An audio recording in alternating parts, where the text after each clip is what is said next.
asalaamaaleykum mbokki déglu dal leen ak jàmm COSC di collectif des organisations de la société civile pour les élections démb ñu ngi doon amal daje ak taskatu xibaar yi ndaxte ñoom ña ngay waajal bu baax a baax lépp lu jublu ci wàllu élection yi ñu dëgmal ci atum 2024 fukki weer dong de moom moo ci des autolikaay bii di Sud Quotidien di ñu xamal ne loolu moom moo tax ba waa COSC ñoom nag bëgg a jël seen matuwaay ngir fexe ba ci wàllu élection yooyu mu nekk ay élection yu mucc ayib du am benn njuuj njaaj ak luubal guñ ci nemmeeku wante it élection boo xam ne daal bés buñ ci génnee bépp résultat boo xam ne moom moo fa jógee kenn du ko natable loolu moom moo tax ba démb daal dina ñuy fësal ci lu tolloog juróom-ñetti recommandation yoo xam ne daal bëgg nañu nag ci ni mu gën a gaawee ñu daal di koy dëggal jëmale ko ci lii nga xam ne kon moom mooy ci wàllu élection yooyu autolikaay bii di Sud Quotidien di ci ñëwaat tey ji benn par benn ci wàllu recommandation yooyu te it ñii nga xam ne kon ñoom ñooy waa COSC daal di njort ne su fekkente ne topp nañu ko ci ni mu waree mun na am ñu daal di fi amalee ay élection yu mucc ayib ñu desandi ak autolikaay bii di Sud Quotidien ndaxte fële nga xam ne de moom mooy ca bët saalum réew mi dinañu liñatuwaat procès en appel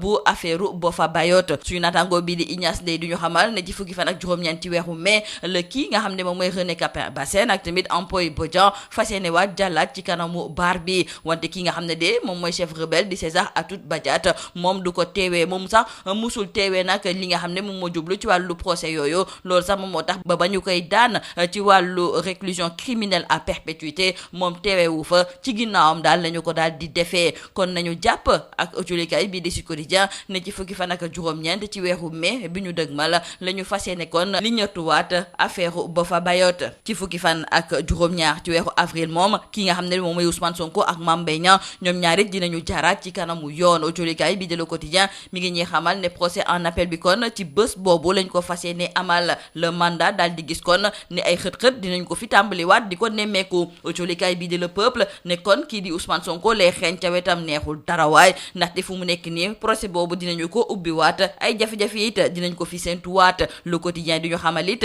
ne waa PUR seen ñaari député yi di Mamadou Niang ak Massata Samb ñoom it ci bés boobu di fukki fan ak juróom-ñaar ci weeru avril ci la ñu war a jaaraat ñoom it ci kanamu yoon ci biir autolikaay bii di Libération suñu naataango yi tamit ñu ngi ñuy xamal ne Pape Alé Niang daal dinañu koy delloo li nga xam ne kon moom mooy passeport am léegi kon dafay daal di déglu chambre d'accusation ngir xool ba xam ndax dina mën a tukki am déet li ni mel dina leer bu suba incha allah ci biir colikaay bii di yor wi Abdourahmane Diouf te mu daal di jiite awale moom mooy def ab xayma jëmale ko nag ci naka la Macky Sall yoree réew mi ci wàllu koom ci fukki at ak benn yi nga xam ne nekk na ci bopp réew mi moom di Abdourahmane Diouf daal di gis ne échec total ndaxte nee na ci wàllu koom-koom moom amul lu mu gis lu Macky Sall daal di def loo xam ne dafay jëmale réew mi kanam ndaxte jëlul ay décision yi nga xam ne moom mooy tax ñu daal di soppi xar kanamu économie sénégalaise loolu moom moo tax ba fu mu nekk ni góorgóorlu yi ñu ngi bëgg a dee ñeneen ngi nii tamit di yëkk ay kàddu yu mel ni xemee teg ko ci ndodd njiitu réew mi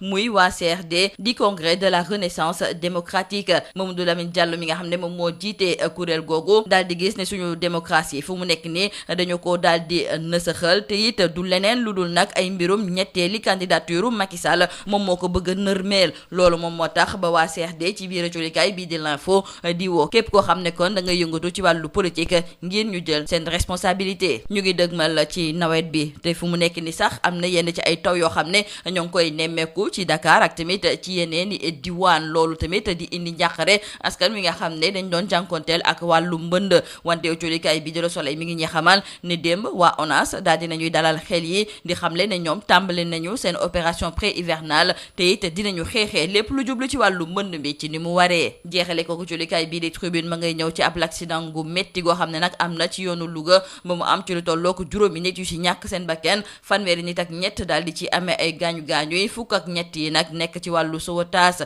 La Tribune di joxoñ baaraamu tuuma nguurub Sénégal ñoom ñi nga xam ne kon jëluñu matuwaay yi tax l'accident yi ñu daal di koy wàññi ndaxte ba léegi am na ay bus ak tamit car Ndiaga Ndiaye yoo xam ne waratuñu daw yoo xam ne màgget nañu am nañu ci lu weesu juróom fukki at te ba léegi ñu ngi ci tali bi ñoom seen mesure yi nga xam ne jël nañu ko yépp taxul nag ba l'accident yi daal di wàññeeku liñ ci nemmeeku kay moom mooy ne day faf di gën di yokku lii moo nekkoon mboxtilukat yi li gën a fës ci biir ëcculikaay yi ñu leen di ñaanal njeexte lu bës ak jom. Mesdames et messieurs, bonjour. Le collectif des organisations de la société civile pour les élections compte jouer sa partition pour un apaisement du champ politique, mais aussi une bonne tenue de la présidentielle de 2024. C'est pourquoi il a lancé hier sa campagne de sensibilisation sur l'inscription sur les listes électorales. Et à cette occasion, nous disent nos confrères du journal Sud Quotidien, le COSC a formulé 8 recommandations prioritaires à l'endroit des acteurs politiques en prévision de la présidentielle de février 2024. Des recommandations qui, selon l'organisation, pourraient servir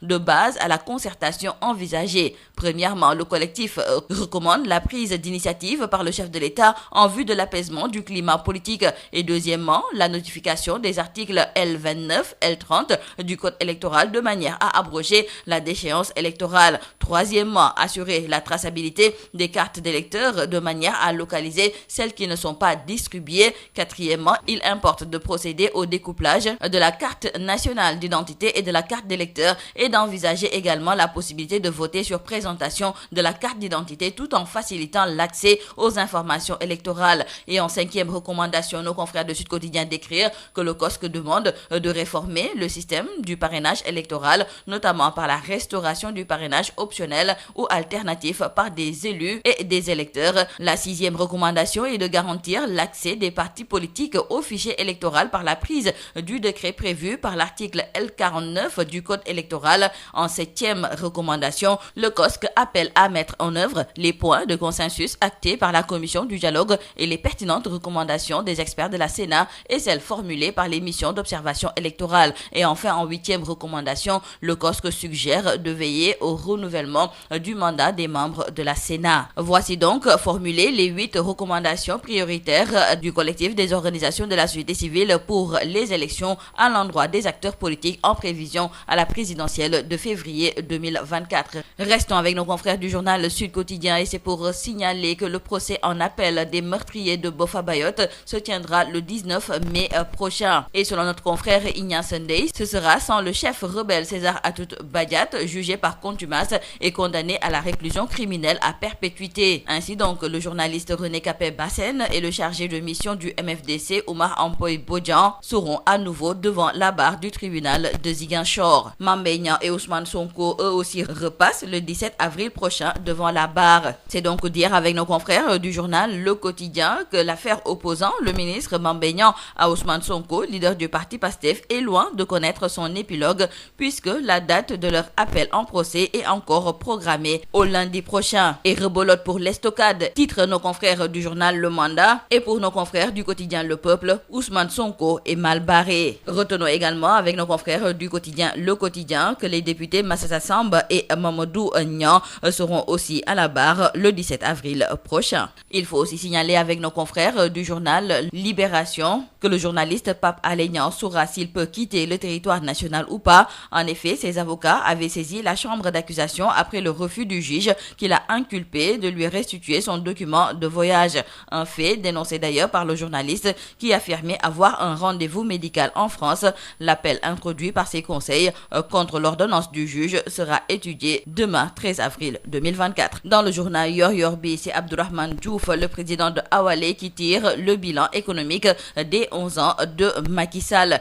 Et selon ce dernier, c'est l'échec total. Pour Abdourahmane Diouf, le président Macky Sall a totalement échoué. Il a échoué parce qu'il n'a pas pris des décisions majeures qui changeraient structurellement l'économie sénégalaise. Dans le journal L'Info, c'est le CRD, le Congrès de la Renaissance démocratique, qui tire aussi à boulet rouge sur Macky Sall. Selon le leader du dit congrès, Mamadou Lamine Diallo, notre démocratie, déjà fragilisée, souffre davantage des velléités de troisième candidature du président Macky Sall qui n'ont fait qu'exacerber la situation. C'est pourquoi le CRD invite l'ensemble des acteurs politiques à prendre leurs responsabilités face à l'histoire. Parlons à présent avec nos confrères du quotidien Le Soleil de la lutte contre les inondations. À quelques semaines du début de l'hivernage, Dakar et plusieurs régions du Sénégal ont enregistré leurs premières pluies, de fines gouttelettes certes, mais qui ont fait naître chez certains des inquiétudes par rapport au risque d'inondation comme chaque année ou presque. Et pour prévenir d'éventuelles inondations, l'Office national de l'assainissement du Sénégal a mené des opérations de curage pré-hivernales qui vont, selon le directeur Mamadou Mamour Diallo, porter leurs fruits lors de la prochaine saison des pluies. Un accident de la route à Louga fait 5 morts et 33 blessés, dont 13 graves. Et nos confrères du journal Tribune indexent le laxisme de l'État dans cette hécatombe sur les routes. En effet, des bus et Ndiagandiaï hors d'usage, âgés de plus de 50 ans, continuent de circuler et malgré toutes les mesures prises, les chiffres, au lieu de fléchir, connaissent malheureusement une hausse galopante. C'est tout à vos journaux et très bonne lecture.